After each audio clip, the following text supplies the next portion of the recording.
Hello, Reg Babe, and welcome back to the Go Regulate Yourself podcast.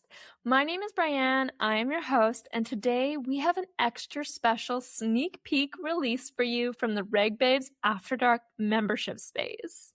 Now, if you have been following along, we have recently launched a guest expert series where we are doing live and recorded sessions with different guest experts on a variety of different modalities for healing and spirituality.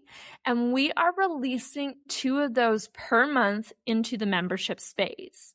So every second Monday, we are dropping in here to the podcast feeds with a sneak peek from that series, and that is precisely what you are getting access to today. So today, as we dive into this episode, you are going to hear a incredibly impactful, insightful, and juicy release, and we hope that it encourages you to pop over to our Reg Babes After Dark membership space and sign up to receive both the full episode, which, spoiler alert, you can actually get access to today for free by entering your email, and or become a regular occurring VIP member of our space and get access to all of the guest expert sessions that are dropping over the course of the next year. Either way, we appreciate you being here so much, and we hope that you enjoyed this delicious sneak peek from today's episode release. Without further ado, let's dive on in. Christie Raibeck is the female protagonist of a tropical true love story with a plot twist that was always written in the cards. You will hear more about this guest as you dive into this guest expert session where we did a destiny card reading. And I have to tell you, this was such a cool experience. I have never had a reading done particularly in this way, and I felt like I walked away with a lot of information about who I am, how I show up in this world, and things that are true about me and my life that I didn't really even realize before today.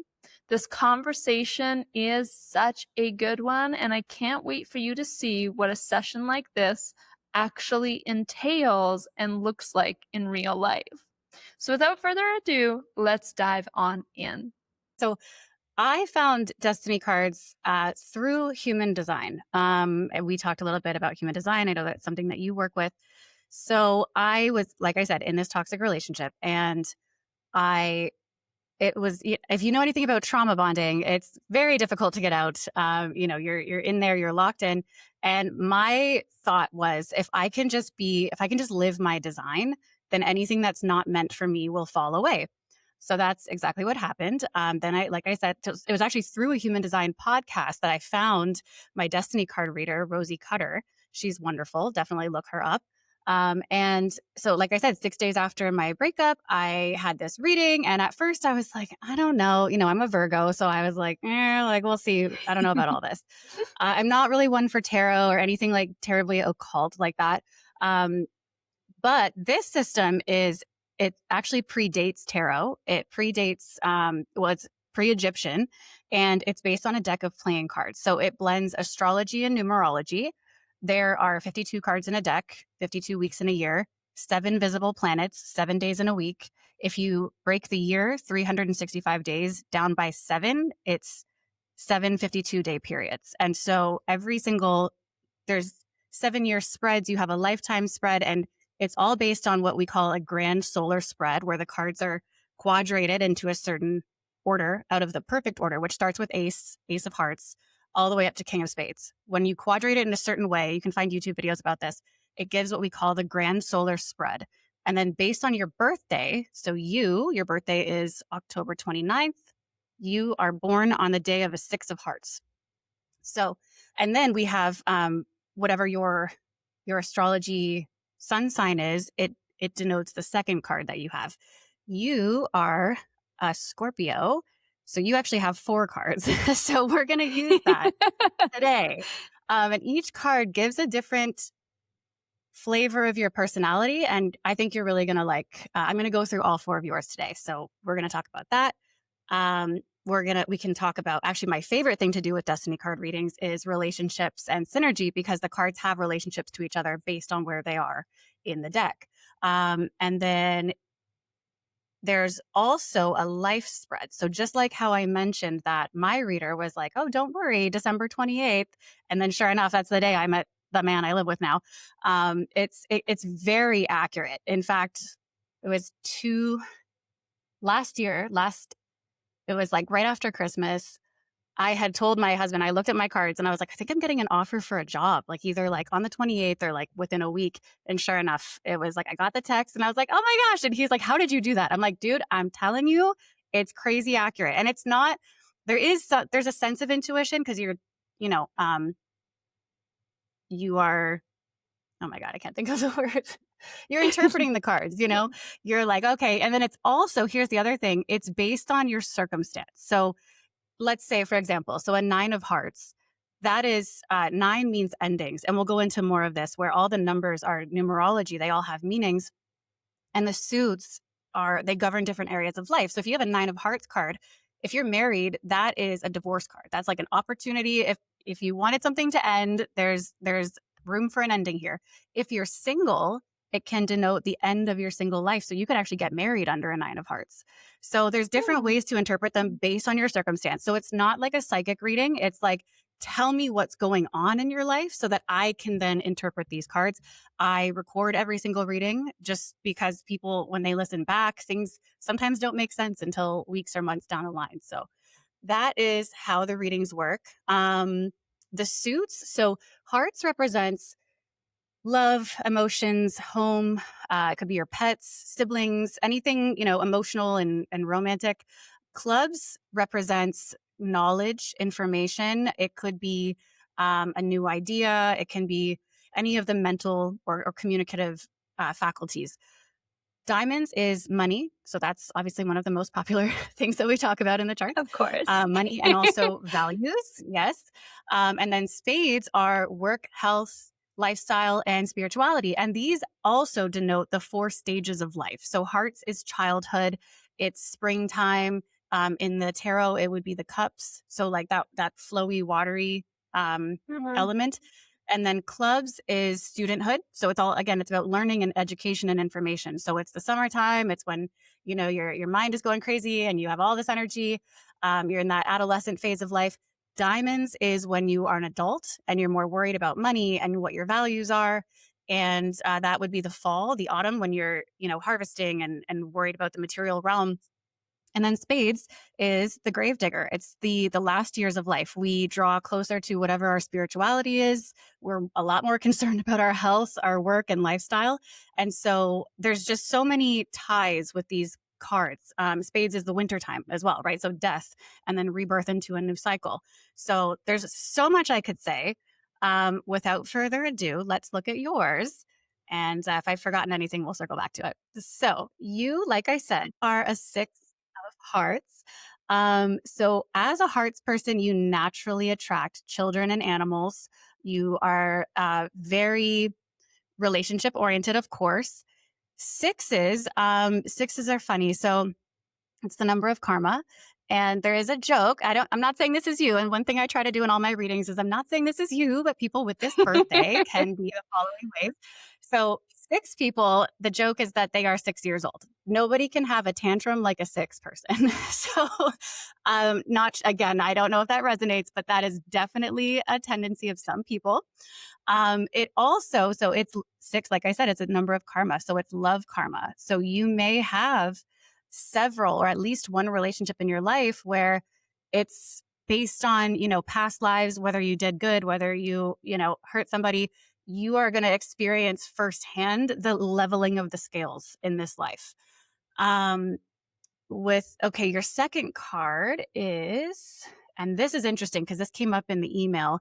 In all my readings, I ask, like I said, it's not psychic. So it's like, what are you dealing with? Right. And as soon as I didn't even pull up your birthday until I sat down here, but I read your email and I was like, I bet she's a 10 of diamonds. And sure enough, you're a double 10 of diamonds. So 2 of your 4 cards are 10 of diamonds. 10 of diamonds, it's what I read in your email. 10 of diamonds is actually the most blessed card in the deck. It is smack dab in the middle. It's where Jupiter meets Jupiter. So you have tons of protection over your life, especially financially. Like you're never going to go without. However, everything is relative. So the 10 of diamonds thing is that you guys, again, people with your birthday don't know how to receive, but you're constantly receiving, but you're constantly pushing it away. Not obviously not consciously, right? This is every 10 of diamonds tends to deal with this. And then you have, and 10 is the number of obsession. 10 is the number of success in groups. 10 comes after 9. And like I said, 9 is the ending of a cycle. So it's kind of like the next level 1, right? Like we're not starting back at 1, we're up a level. Like we've already finished a lifetime and now we're back for more, So there's that. So it can be obsession with values or with money. A lot of 10 of diamonds go through different phases of a lot coming to them and then they're pushing it away. And so they're like, what's going on? But there's always this divine protection and this double Jupiter influence. And then your fourth card is a Jack of Spades. So this is a royal card. This, I will be very clear, this is not you, but the downside of the energy of the Jack of Spades is the thief. So if somebody had a Jack of Spades in Saturn, I'd be like, you got to lock your doors. Like during this time period, lock the doors, hide the valuables. It may not be that, but that is the energy. Jack is, I like to think of it as it's the little prince that's running around the palace, putting Fruit Loops or Skittles in people's purses and just being a little troublemaker, right? So there is an possible immature capacity that comes with any Jack. Extreme creativity, because that's the other side. So there's a lot of creativity with any Jack's person. Jack is also kind of like the 10. It's up leveling to a new standard, so for you, it would be Jack of Spades. So new lifestyle, new spirituality, which is perfect with what you're doing with the podcast and your own knowledge. So there is this. And the other thing I will say too, so even though we have all of these traits, for example, so I'm a 9 of clubs, some weird karma that comes with 9 of clubs because of a couple things in our life spread, we tend to be very promiscuous and we tend to cheat. I was raised like that and still hold the value of that's never going to be me. I'm never going to do that. I've seen how that destroys families. You could not pay me all the money in the world to cheat. I'm never going to do it. So who did I attract? Cheaters. It's like, if you are not going to own the karma of your card personally, you have to attract it because life is going to show you the mirror, whether it's your own experience or whether it's putting yourself right in front of you. So anything I'm saying, that's why, again, it's it tends to be something your card deals with, but if it's not you, then it's the people that you attract. So that's a little disclaimer for anything we say. How is this landing so far? Do you have any thoughts? Questions? So on point. I'm like, it's resonating so deeply. The receiving part, as we kind of shared very briefly in email. And for anybody who's watching this, I just sent in a really brief couple sentences of these are the things that I'm currently healing, have been through, and or trying to manifest in my life moving forward. And the money wound is a big one. As I shared very briefly, I had a massive company crash in the last couple of years that destroyed me financially, took me down publicly. I had a whole cancel culture attempt of me online, put me into a bankruptcy, the whole works. And so I have been healing that progressively. It was in 2023 when everything crashed. So I've been kind of moving through the motions of all of that. But even before that happened, I've had a theme my whole life of, like you said, in the moments where things are really dark, suddenly things appear, especially when I just surrender and I trust. It's like, girl, get the point. If you just did that, the money would consistently be there.